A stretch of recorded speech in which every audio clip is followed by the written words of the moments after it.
What's up, everybody? It's Crypto Dreams. I am in my car at the moment. Figured I'll do a quick video.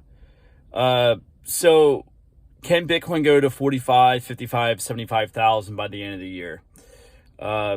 Pretty much the only way you're going to get to those price points is if we do have an interesting let's say an interesting situation. It's pretty much comes down to the spot Bitcoin ETF. Gary Gensler, if he does approve, he's going to approve all of them at the same time.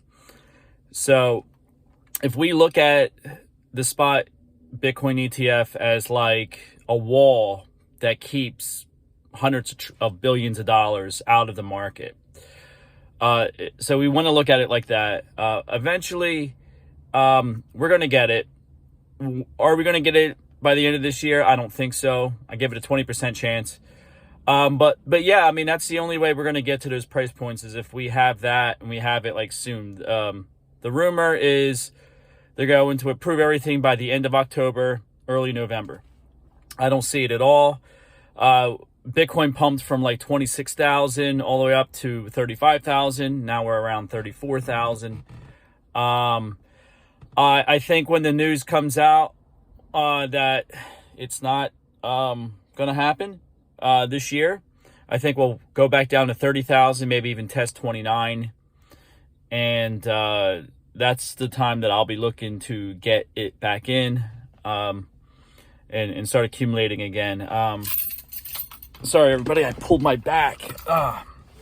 It hurts just sitting down. But anyway, so, yeah, I mean, this is the stuff we want to keep in mind. I had another channel before, so I decided to get rid of it and get this, just start over. And so, I mean, I talked to my friends about it. I talked on Twitter about it. I've been talking about it for years. It's a situation that you just want to buy and wait. You don't, just buy and hold, just buy and wait, because we can't time the market. And I know this pump pretty much caught a lot of people off guard. A lot of the retail's been selling for the past 2.5 years, pretty hard. So, I won't say that long. I would say like the end of 2021, and all this year and all last year. So yeah, just about a couple years.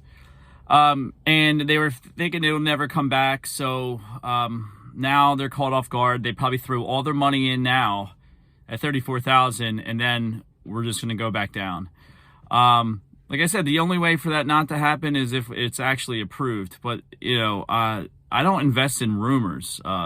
If you want to trade on rumors, you can, but if you want to invest in rumors, that's a whole different matter. But I look at the way I look at the world and I look at crypto is I don't really listen to what people say. I just listen to kind of what is happening.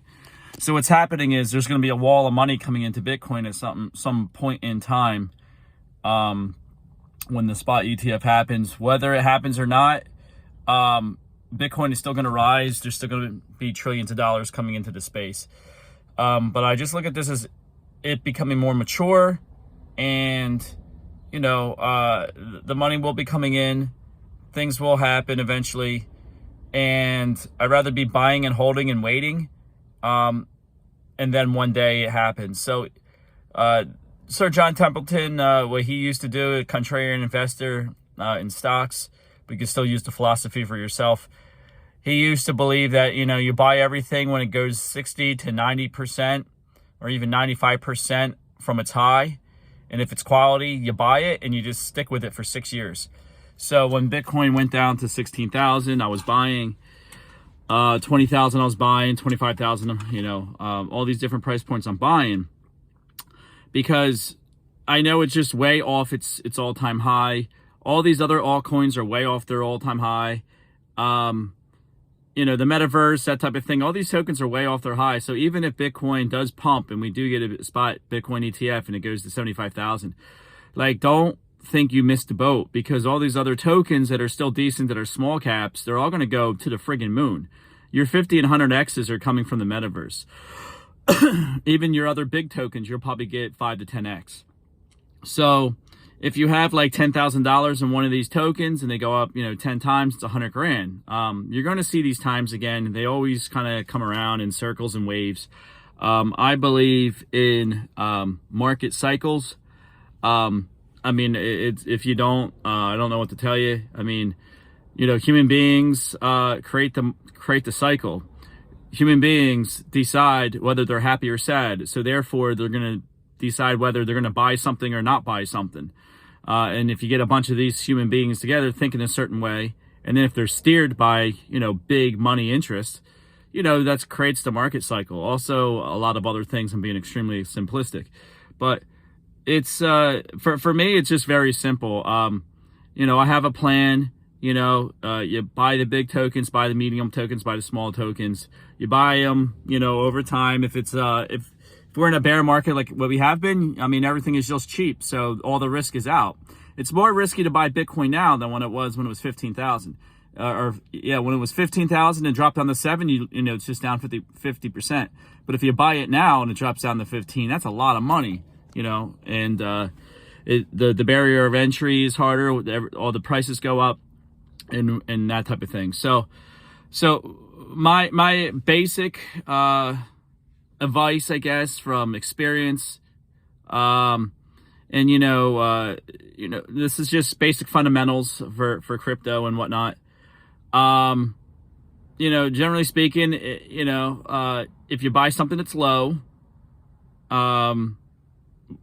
with the market cycles, it normally goes back up. Now, obviously, take that with a grain of salt. It really depends. This isn't financial advice. I know I hate saying that, but people are going to say, "Oh, well, he said Bitcoin's good, so buy."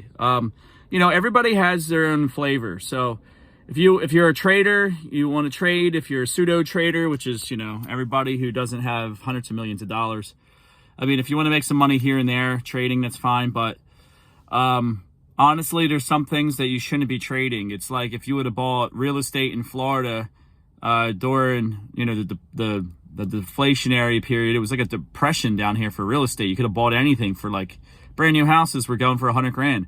Now there's brand new houses that are 2,000 square foot brand new. They're going for 400,000 or 500,000. So, should you have traded that? No, you should have been buying and holding. So, the same thing with these cryptos. I've been saying in the past, I know on different channels, we don't know the true price of any of these tokens. Bitcoin can be worth $1 million. So if you buy it now and you're selling it and you double your money, let's say, that doesn't mean you're the smartest guy in the world. It could go 10, 20, 30X from there. So we don't know a lot of the prices here. But you got to know some of the basic fundamentals. So I'll be doing, this channel will be devoted to what to recognize, to be able when to buy, when to sell. And we're all paper trading, okay? So, no financial advice in the real world. This is all paper trading. But, there's certain things that probability, it tends to work out more than not work out, okay? Nothing is guaranteed when you, if you are going to do research to go buy real assets.